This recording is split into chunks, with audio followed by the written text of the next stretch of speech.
Okay, so this is my 2010 Honda Jazz, and today I'll be looking at taking the driver's seat out and trying to repair the seat squab, which is rather tired. So let's have a quick look and I'll show you what I mean. So here's the seat. Now, I don't know if you can see it, but I can pull this up and this is literally totally gone. There's no support much in there at all. It should be like this side here, which is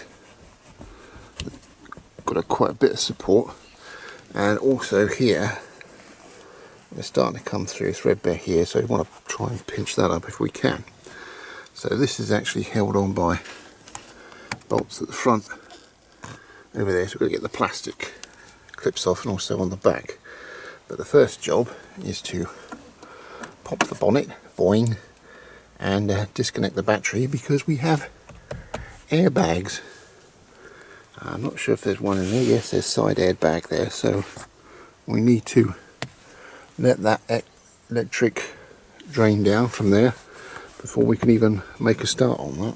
So that's our next job. Right, with the bonnet up, you've got a 10mm nut there, and there's also, if I prise that off, I've loosened it, there's a 10mm there. So we will detach the connections and leave it for about half an hour, and that should allow any residue worry about things going off be gone. Thing to note though is that once you disconnect this, the code for the radio dies, so make sure you've got your radio code before you disconnect either of those, otherwise you can have a very quiet drive. Right, so that's the battery fully disconnected. Negatives there, and positives over there. Just put it over to stop anything touching itself, and that'll be down with the lid on that and onto the inside. So the battery's been disconnected. I'm just doing myself a coffee. Before I make a start on this, I did go out and buy some foam. It's supposed to be for seat cushions, so it should be not too bad. And I also bought, more importantly, a tin of spray glue, so that I can glue things together if needs be, because if you don't do that, things can move, and I don't want to be taking it out again, to be honest. So that's it. The next 45 minutes I'll be enjoying a coffee and sitting in the sun, and then we'll go from there. So I haven't pushed this seat back. This one kind of came off not too bad. I was able to get my fingers behind there and there and ease that one out. That one I assume is a similar thing, and once we've done that, we'll move over to the back. Well, the back two come off alright. They literally just got like a little tang there which hooks into the mechanism under this bracket which holds it in. Same with that one, but the driver's front inboard one is being a little problematic, but I'm sure we'll get there. So give me another 5 minutes and we'll have that. What I will do is disconnect this seat rest. Now to get it out, there's a little pushing bit this side, which, there you go, that was how difficult that was. That gives you a bit more room. So now we're on to the little one at the front over here, which is being a bit awkward, but I'm sure we'll get that off in a few seconds. So that one was a little bit fiddly, but by getting this side off first, it gave way in the end. But it looks like it's only held on little clip there and that there, so it like pushes down, which is easy when you're assembling it, and not so easy when you're trying to disassemble it. But hey ho, that's out of the way, and now we're on to the nuts. So I'll just go and get my 14mm spanner. So there we have it, our 14mm spanner. Now for those people with socket sets, you'll have that undone in seconds, but for those of us with just spanners, it's going to take a little while. But I'll do the back ones first, and then I'll move on to the front ones, and then we can tilt the seat backwards and hopefully pull the wires off. So bear with me. Well, they were properly tight, but they've come off alright. Now I've left the parts, or I've taken them off, each their own, so hopefully they should all go back in nice and easy. And when we get this out, I'll have a hoover around as well, clear up all the crap under the seat. Here's the bottom of the seat. Here's the airbag one. These are other things to do with seat belt. Now this one comes from here, so that's just got a push down to pull out. This one has a slider which when you pull it back releases the connection, but they're not a problem. It's these things. That one's not too bad, that one just pokes in there, but this one, as denoted by its somewhat butchered state, snaps in and it really don't want to come out. So just bear that in mind, treat it with delicacy. But that is it. Officially now, the seat is no longer attached to the car. Now I've got to have fun getting all these things side panel off to get in and have a go at that seat squab. That's my next mission. Well, that wasn't user friendly at all. Now, this handle has got 2 screws, but to get that off, you've got to prise off this cap, which is very reluctant to come off, funny enough. So with a wide blade tool I did manage to get it off, but that's not the end of it, because the next thing you've got to get off is this recline handle. And round here, this is all pressed clip. The screw goes in there, and that clips onto this metal bar here, which is what's holding the side of the seat on. So you've got to take this off. But this thing, very reluctant to come off. You've got to get it over this bit here, and there's no easy way of doing that, because I don't know if I can get the light down there, because it's not user friendly in any way. But we did manage to get off, and now I'm at the level of seeing what's going on with this foam. Oh, what fun.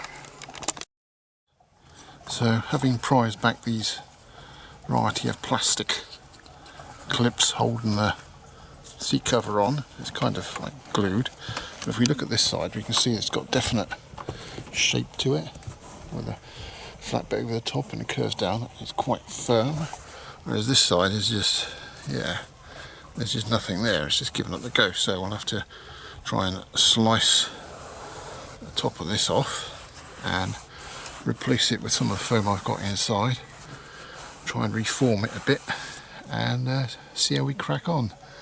And then obviously do this bit of stitching here. This needs pulling up, so you can see this is all fairly old. I don't want to put a crappy seat cover over it, but it is what it is. Let's see how we get on. So first off, I cut this section out here, which turned out to be not one of my best ideas. So now I've glued it back on, and what I'm going to do, I try this bit first over there, but it doesn't go far enough back, so I'm going to chuck that bit, and I'm going to use this bit as denoted by the grey line, done with a Sharpie, trim that down, and then try and taper it so it fits in there snugly over the top, which I think is the best thing to do. So that's my next plan of action. So I've got a junior hacksaw blade, and I'll cut that down to shape. Okay, so there's a very basic cut down to shape. Still got to taper those, but it might be better to do that after I've glued it on. I don't know. I can probably taper the back a little bit, and then the front and the side. So I might glue that on and see what happens. Or I don't know. Yeah, that might be a way of doing it. So we can thin it down, take some of the, shape it up a bit better when it's on there, otherwise I'm just winging it, so to speak. Well, sticking along is not too bad. The glue's instant, so that's okay. Instant grab. So we've got some shaping to do. Obviously we've got to taper that down there, down the front here, then off the side a little bit, and then we'll glue this back on, because I think it was glued looking at it. Get those rails, plastic rails have got to go in, and put it back together and see what it looks like. Ha ha ha, famous last words. I've covered it over, and it sits fairly tight. A lot better than what it was. More back into that, maybe a bit bulges there, but we've attached all the plastic clips. Look at that now, try and tidy that up, and then throw it all back together and throw it in the car. I'm sure I could have done a tidier job. I think a little bit issue there, but I think I'll be sitting on it. There's nothing else. It's a 16-year-old car. What do you expect? Haha! What fun! As we can see, this recline lever, we're not pushed down yet. I've got to push all these clips on here, and around the top here, and around there. That hooks over, well, it goes over this thing here, this metal bar under there. There's a screw in there which holds that down, and then we've got to put the lift and lowering mechanism back on. And then that's it for outside the car. Gee kebabs. Right, so we've had a little hoover around. Here's my first job. I get the seat back in, put those in, and then we've had a little tidy up. And then we've got to put the bolts back in, adjust it up, and make sure those bolts are about £25. I think that's the torque setting for those, which is quite tight, to be honest. But I don't suppose you want your seat coming undone as you're driving along in 6 months' time. Then that should be it. Reconnect the battery, job done. Okay, so I've just been on a little test drive and to see if it made any difference, and yeah, it has made a difference. It's certainly pushed, it's a bit more supportive, shall we say, under the right thigh. Now, I was doing regularly about once a month. I do a journey of about 165 miles each way to see a relative. I've noticed over time gradually that the foam was collapsing, and you ended up sitting basically on the frame of the chair, which is not very comfortable. So this has actually made quite a significant difference. So was it worth doing? Yeah, it was actually. Was it difficult? Not really, bit fiddly, but on the whole it's made a benefit, especially to driving, just general driving. So it has been worth its while. Were any things to watch out for? The most awkward bit, funny enough, was getting the recline plastic lever off the end. That really didn't want to budge. And also you've got a height adjustable lever, that was a bit of a pain as well. But other than that, everything really came apart with basic tools, nothing special. I did buy a tin of the spray glue, and that was essential. There's no way I would have been able to do it without that. So yeah, that was cool. So everything's gone back together okay. Done the radio code and all that sorted. So yeah, it was a useful exercise and one that's paid off. For the true upholstery people who, if they sat down and watched this, yeah, it was probably a pig's ear what you saw me doing. But I'm not qualified in any way to do this. I was just using basic insight and a little bit of tutorial from the YouTube community, shall we say.